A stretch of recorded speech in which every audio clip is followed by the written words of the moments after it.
On this episode's intro segment with Grandma Beliti, I asked my grandma if hormone therapy was an option for her as she was getting older. So what was it like when you were, you had my dad, John, then you had Laura and Gina as well. So what was it like seeing the doctor and that kind of stuff back then? Was it different as you were getting older and having children and that kind of stuff? Absolutely. Than first, when my parents had me or Laura had Jacqueline? Yes, I was very happy to have you, to have Laura, and then I wanted her to have... Less happy for John?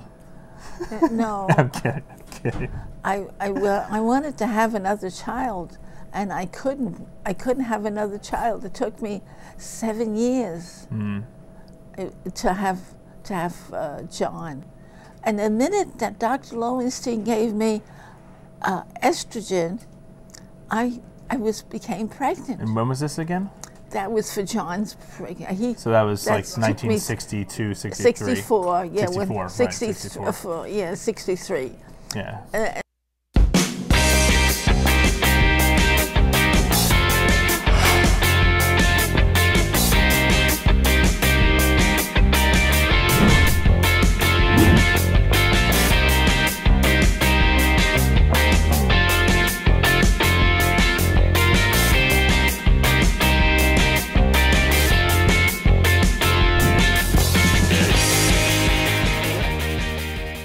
Welcome back to another episode of Behind the Counter. On this episode, we are here in Clifton, New Jersey, and obviously, you guys know John, compounding pharmacist, HB Pharmacy, but today we have a special guest, Dr. Boyle, and we are at her offices in Clifton, New Jersey here, and Dr. Boyle is a medical doctor trained in medical acupuncture, functional and regenerative medicine, homeopathic medicine use, and metabolic nutrition.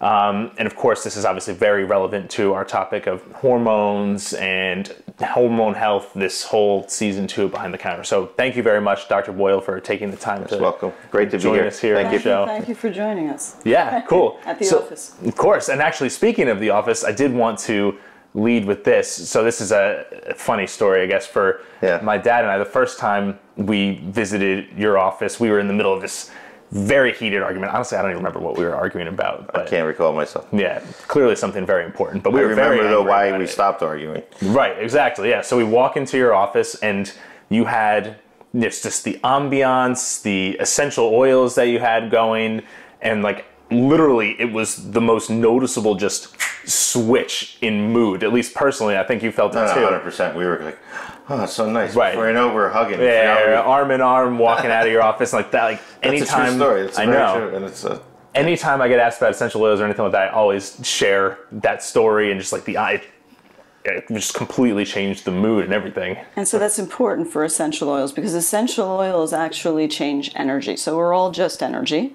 And essential oils, when you use them, they go to the centers of the brain that change energy, the trauma centers of the brain, and immediately can change from one level to the other. So if you can diffuse the oil like we do in the office to keep people in a calm mood, because I do medical acupuncture as well, so if we can get to the trauma center of the brain, you're relaxing the person. And if you diffuse oils in your home, you can do that, right? If you even just put the oils on your hand and inhale it, you can change the energy. And there's different types of oils for different things. So you would want to maybe, if you're going to take a test, you might want to use highest potential, right? So you put the highest potential on and you inhale it and it goes to the brain and you're clear and your thinking is clear. So there are different oils for different energies and that's why you were mellow when you walked out, thank God. So that went, I don't know, would that have been like And no lavender? charge for that, by the way. That was good. That was great. I should keep that like at work or at home when if the things are getting out of hand, you just start everybody. And people do that. Yeah. You know. Interesting. Just get a diffuser and have it there, and if the pharmacist is calm, everybody else is calm. That's true. boss is calm. That makes sense. Cool. So specifically, you specialize in a lot of stuff, but today, as it relates to hormones, for this episode, we kind of wanted to do a high-level overview of, okay, this is what your hormones are, this is why they're important, and why we should care about it, especially as we get older and that kind of stuff. So I guess let's start there. So can you explain a little bit, what your hormones are in your body and why they're important? I think people are familiar with, some of them, but... Sure. So hormones are just messengers. So just like the oil was the messenger and changed Right. things, hormones are just messengers. They're messengers that are created by your glands, like the thyroid gland in your neck, or if you're female, your ovary, or if you're male, your testes. And so they're messengers to go through the bloodstream to the certain organs to keep them strong. So if it's a messenger to the bone, it's going to be a message to keep your bones strong and dense, right? If it's a message to the thyroid, it's going to help the thyroid do what it needs to do. And the thyroid keeps us from being constipated, keeps hair on your head, keeps your temperature normal, right? So the message has to be there in order for us to have a homeostasis of the body. The problem is we age because we lose hormones. Okay, so if we want to replace a deficiency, then we are aging optimally. Okay, so you can't stop the aging process yet. That's probably coming, but we can stop or stave off the diseases of aging, and we can age optimally. And part of that, because there's a lot to that, Sure. we're complex beings, for longevity we need a lot of stuff. No, actually I take that back. We don't need too much for longevity. We actually do need hormone balance though. We actually need sleep. Sleep is our greatest antioxidant. We need water, right? Because we're 90% water. We need to balance our supplements. And what I mean by that, not that we just have to go in and buy a bunch of supplements, but if we're deficient in vitamin D, we need to balance that, because vitamin D is not just a vitamin, it's a hormone. Sure. Right? And so if we don't have enough vitamin D, we're not balanced, right? We need to balance our stress levels. I mean, I think that would be the most important thing. And that's where the mind, body, spirit comes in, and that's where sometimes the aromatherapy comes in, Sure. and the acupuncture and the meditation. And that's all part of it, but a big part of it, because we're talking about it, is balancing the hormones. Right. So you mentioned aging optimally and balancing hormones. So how does that differ for men and women, I guess, as we get older? So as we get older, women feel the effects of losing hormones, and it's really seen more frequently than with men. Okay. So men are more subtle in their loss of hormone, but women get hot flashes, they have trouble sleeping, they might get angry, they might get depressed, they lose bone density, their cholesterol starts to elevate, they start to break down their muscle, they start to, all of this catabolic stuff going on instead of the anabolic building up, right?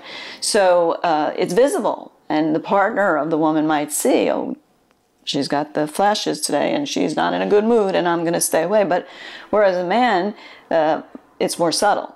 Right. They go buy a Porsche or something like that. Well, that could be a midlife crisis, but for just the loss of hormones and andropause, it might be a subtle depression. So the man might feel blue, or maybe he just doesn't feel like what he was doing. He should do this like he did when he was 20, and he chalks it up to just aging, Right. And his bones are decreasing, but we don't pay a lot of attention to that, the bone density.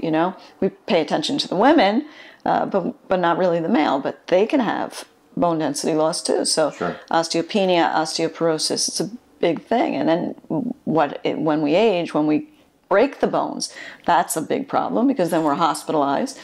So It doesn't end well, especially when you get to when they're more elderly and they have fractures and stuff like that. It usually is a problem. And men, kind of lose that cutting edge, Sure. so and can get depressed and fatigued, So it's there. They're just chalking it up to, well, I'm getting older. Whereas the female sometimes is confused because she doesn't know why she's feeling like this. She doesn't know why she's getting the flashes and the flushes.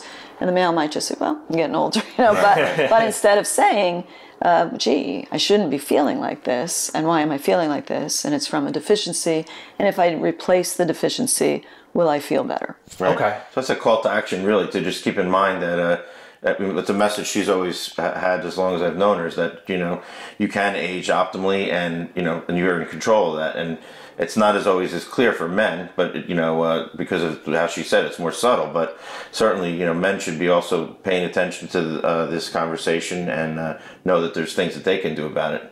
And while we're on the topic, we were talking about this before Do you care to comment at all about what we were talking about as far as ages and stuff like that? Because a lot of times conventional medicine, and when you go to a doctor, they'll tell you, okay, well, now you're 65, you cannot have hormones anymore, you don't need them.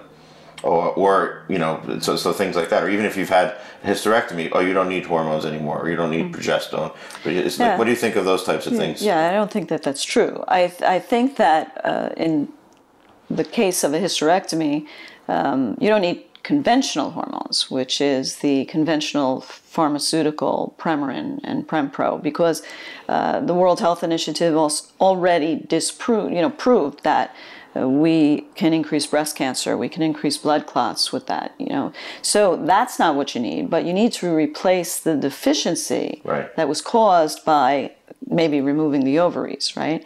Because if you don't, then there's the imbalance and the bone density starts to be lost and people gain weight and people feel depressed. But if you replace that deficiency, just because the organ is removed, now you need to replace the same molecule. And if the brain sees that it has the same molecule, then it's doing its job, you know? And so you're replacing a deficiency. And it's the same thing with a male. If they lose the hormone and you replace the deficiency, you're doing the job of what the gland would do if it were there, or if it were working as if you were 25 or 35. Right. Sure. So just because you turn 60, you know, with anti-aging, we're supposed to live to 100 or 114 maybe even, right? So how do we do that if we're going to be decompensating? You know, you have to replace deficiencies to feel better and to be stronger and to live competently and confidently till you're 100 or 114. You know, you don't want to be with a long list of medicines, you know, and in the nursing home. You want to be, you know, still driving your car maybe, you know, at 85. And being, Sure, of course. And I'm glad you brought the hysterectomy up too, and then we kind of started getting to the deficiencies. So what are some other, I mean, obviously within functional medicine in your practice, typically your goal is to get to the root cause of what's causing that deficiency and trying to, you know, eliminate that cause and eliminate the deficiency as well, right? So what are some common causes or factors that can lead to the hormone deficiency as we age? Yeah, so it doesn't have to be surgical castration, right, with hysterectomy. We age because we lose hormones, but why could somebody who's a male at age 30 have low T? Because it definitely is happening today, right?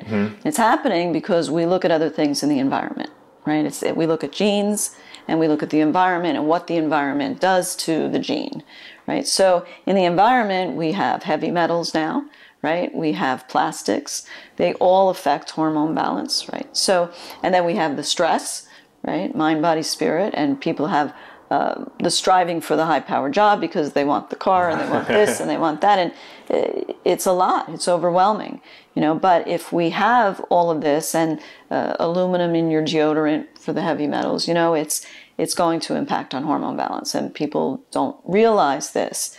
And so if they realized it, they would recheck their home and say, well, what is affecting me heavy metal-wise? They would probably, we were talking earlier, when you go into something like Dunkin' Donuts, you'd probably go in with your stainless steel mug rather than take the plastic. And when you're taking your hot coffee with the plastic lid and it's melting into your coffee and you're drinking it down and you're disrupting your hormones. You know what I think part of it might be too? Do you think, I mean, my perception is that some people may think it's like a fruitless endeavor, or it's just futile because of the overwhelming amount of all of those plastics and things in society, you know, like, oh man, now I got to change this cup and now I got to do this and now I can't use this and now I can't use that. And it's just like, I find that inaction often comes from the feelings of being overwhelmed and that kind of stuff like that. It seems overwhelming because it is. Yeah. You know, we live in a very toxic society.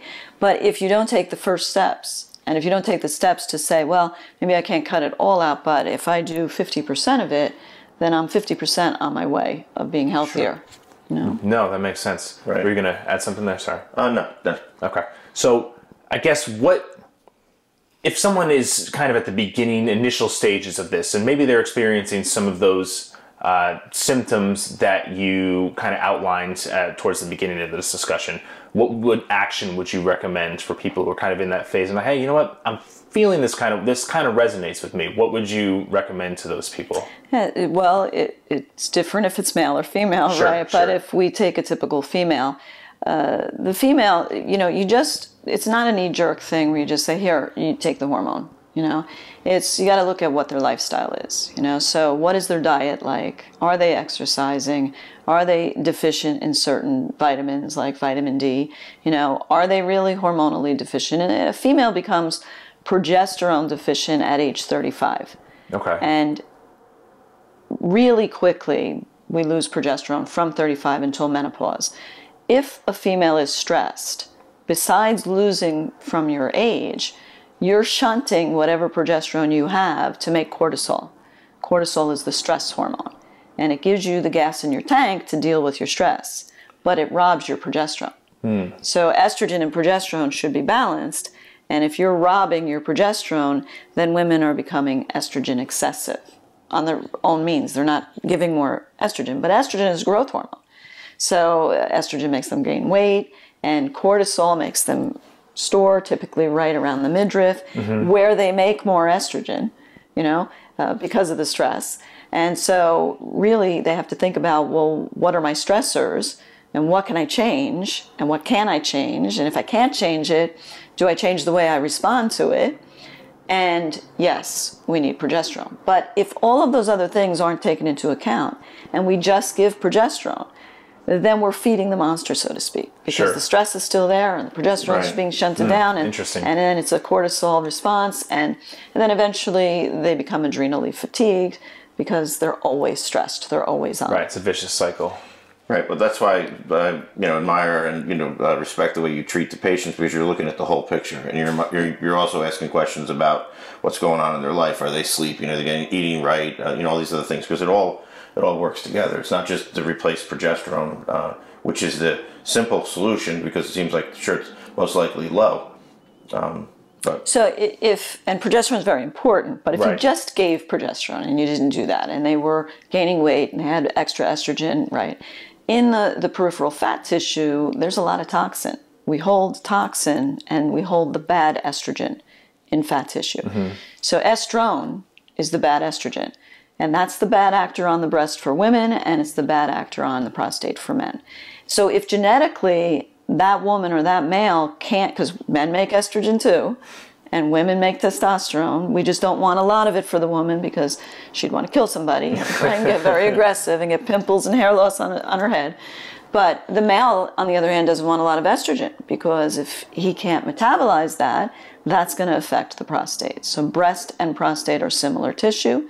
And so it's very important, if somebody decides to take a hormone like progesterone to start, because that's really what she's losing at this age, right?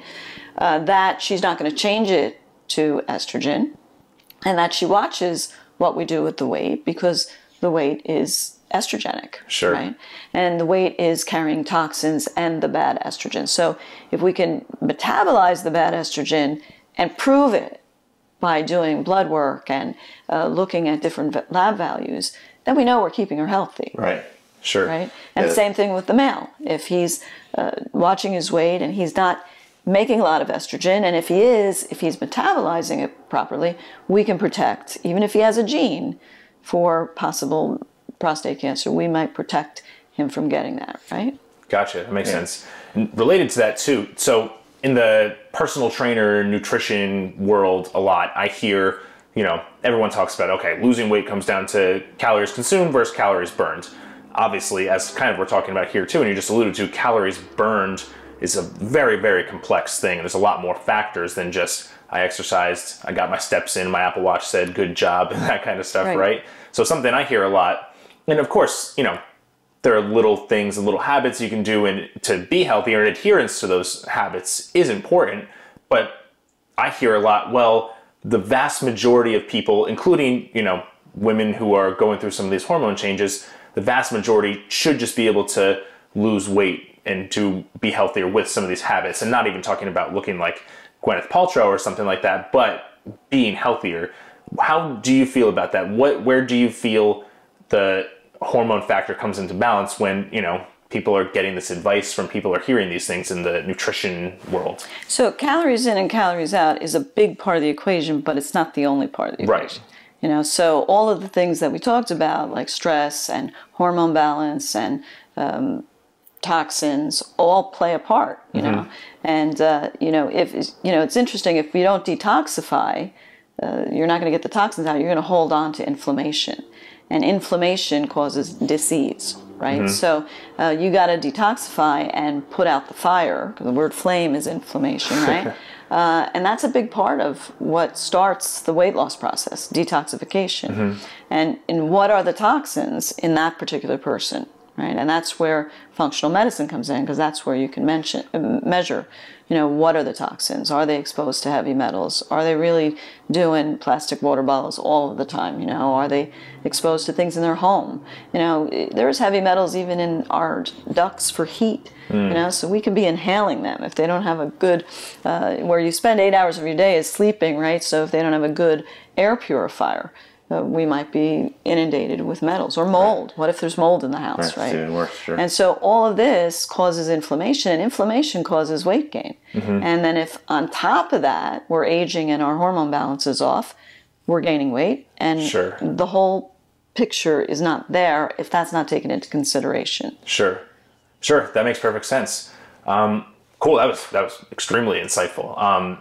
In the next episode, we're going to move on to some more specifics about hormone replacement therapy and that kind of stuff, which I'm sure will be a great discussion as well. Is there anything you kind of want to add to wrap this episode up as it relates to just hormone health in general, or any last words of advice you'd give? A question for you, just about when you talk about detoxification, what exactly are some of the basics with that when you're... Yeah, so the best way to detox is sweat, right? So if you exercise, you know, and you sweat it out, but if you're not able to exercise because your knees are sore or something, the best thing is an infrared sauna. So infrared sauna is the healthiest way to detox. And, you know, it's got the frequencies of the sun without the dangers of the sun. And basically, we should be able to do an infrared sauna, if we're lucky enough, every day. Now, 30 minutes a day, who has that time, right? But it's healthy, right? And, you know, how do we detox? We detox through bowel movements. We detox through urine. The skin is a big detoxer, and the liver. You know, so if we keep our liver healthy, there are liver supplements that you can take.